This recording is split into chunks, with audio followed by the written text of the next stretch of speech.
Assalamu alaikum. Welcome to another video of analytical reasoning questions. Let's quickly move towards our first question. The question is, there are four people in a shopping mall named A, B, C and D. They have to go from first floor to second floor by using 6 steps. We have to find the placement of those people on the given steps. हमने ये देखना है कि कौन से step पे कौन सा बंदा खड़ा होगा. So let's see the conditions. No two people can be on same step. A is 2 steps below C. इस पॉइंट को मैं with the help of diagram explain कर दूंगा. B is a step next to D. B, D एक दूसरे के next हैं. Only one step is vacant. एक step जो है वो खाली होगा. Denote the first step by 1 and second by 2 as it is. जैसे हम मतलब सीढ़ियाँ चढ़ते हैं तो first step जो हम लेते हैं that is first, after that second or so on. So here comes our diagram. This is our first step, second, third, fourth, fifth and sixth. By step I mean this horizontal line. So A is 2 steps below C. उसका क्या मतलब है? Let's say कि C है third point पे, तो A 2 steps below होगा, which means कि A should be on first step. इसका ये मतलब नहीं कि there are 2 steps between them, मतलब कि A 1 पे है तो C 4 पे होगा, नहीं. सिंपल सी बात है कि 3 में से आप 2 माइनस करें, you are left with 1. So A and C. So condition है जी, if A is on first step, which of the following is true? So C हमारा आ गया थर्ड पे. रेस्ट ऑफ द जो कंडीशंस है हमारे पास B एंड D है, तो B D को हम यहाँ लिख लेते हैं क्योंकि यहाँ तो आ नहीं सकता. They have to be next to each other. Okay, let's see the options. B is on second step. No, ये रॉन्ग है क्योंकि B यहाँ नहीं आ सकता. C is on the fourth step. No, जब A फर्स्ट पे है तो C थर्ड पे होगा, फोर्थ पे नहीं होगा, ये भी रॉन्ग हो गया. E could be on the third step. C already है तो ये भी रॉन्ग हो गया. अब option is D, which is D is on higher step then C. Yes, it is on higher step than C. So D is our answer. Let's see our next question. The conditions are, if E was on the third step and B was on a higher step than E, which must be vacant? Which step must be vacant? E third पे आ गया. Then we will see कि बाकियों की placement किस तरह होगी. So B is on higher step. हमने A C की भी प्लेसमेंट देखनी है. A C से 2 स्टेप बिलो है. अगर हम B D को इधर लिख देते हैं, A C को हम कहीं प्लेस नहीं कर सकेंगे. So we'll place A here and C here, then B and D. In this way हमारा अरेंजमेंट कंप्लीट हो गया and the only vacant step is step 1. सो हमारा आंसर है ऑप्शन ए. ये जो एनालिटिकल रीजनिंग के क्वेश्चंस होते हैं, एवरी सिंगल क्वेश्चन में आपने उन्हीं कंडीशंस को लेके चलना है. अब ऊपर उन्होंने हमें 4 पीपल कहा हुआ है, बट यहाँ उन्होंने एक फिफ्थ दे दिया. So we have to adjust according to the given conditions. The next question we have is, if B was on step 1, which step could A be on? Let's quickly write it down. 1 2 3 4 5 6. B is on step 1. Immediately next to that is D. A किन 2 steps पे आ सकता है? We remember कि A और C के दरमियान एक step जो है वो वेकेंट होगा. So A can be on third, then C could be on fifth.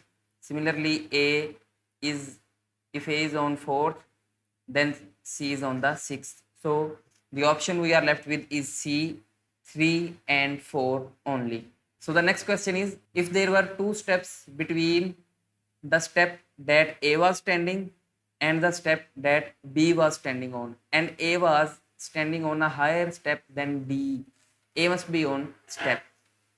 उन्होंने कहा कि बी और ए के दरमियान 2 स्टेप्स हैं, लेट्स राइट इट डाउन। या और उन्होंने कह दिया कि A is on higher step than D, मतलब कि बी डी जो है ए से लोअर हैं। Let's write them down here, B and D there is 2 steps. यहाँ उन्होंने क्लियरली कह दिया 2 steps between A and B, 1 and 2, so A is here, so C would be here. A must be on step, A is on 4th step.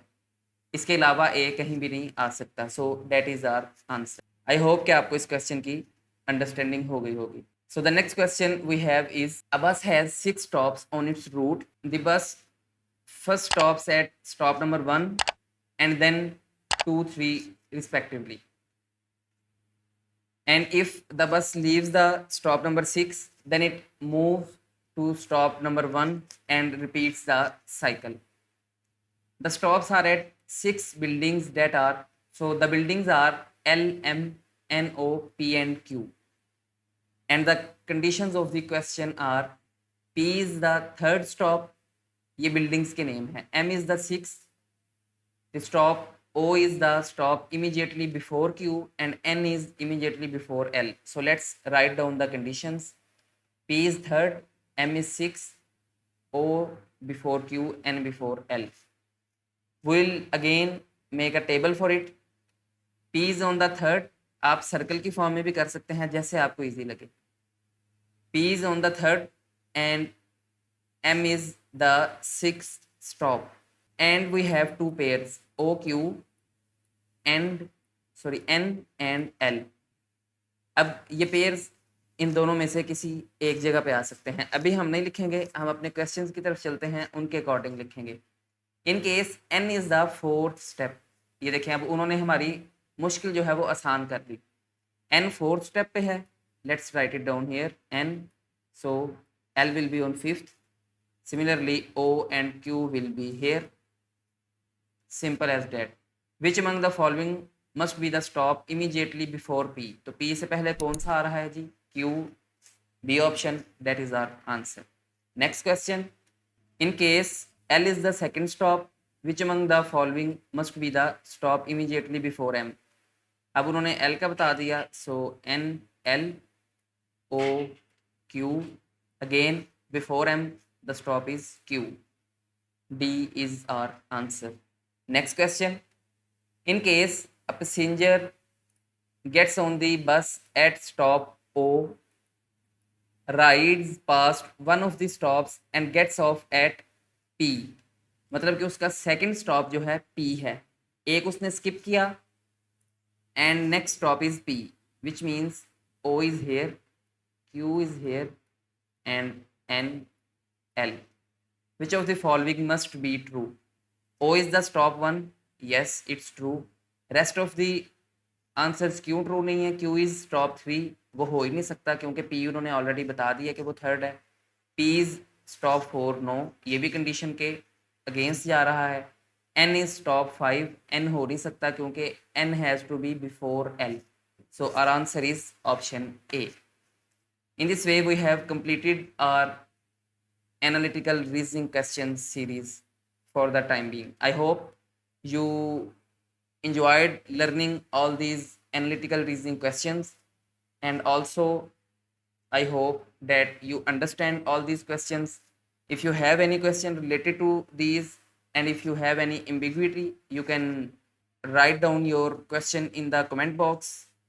I'll be pleased to respond you. Also don't forget to like the video and subscribe our channel.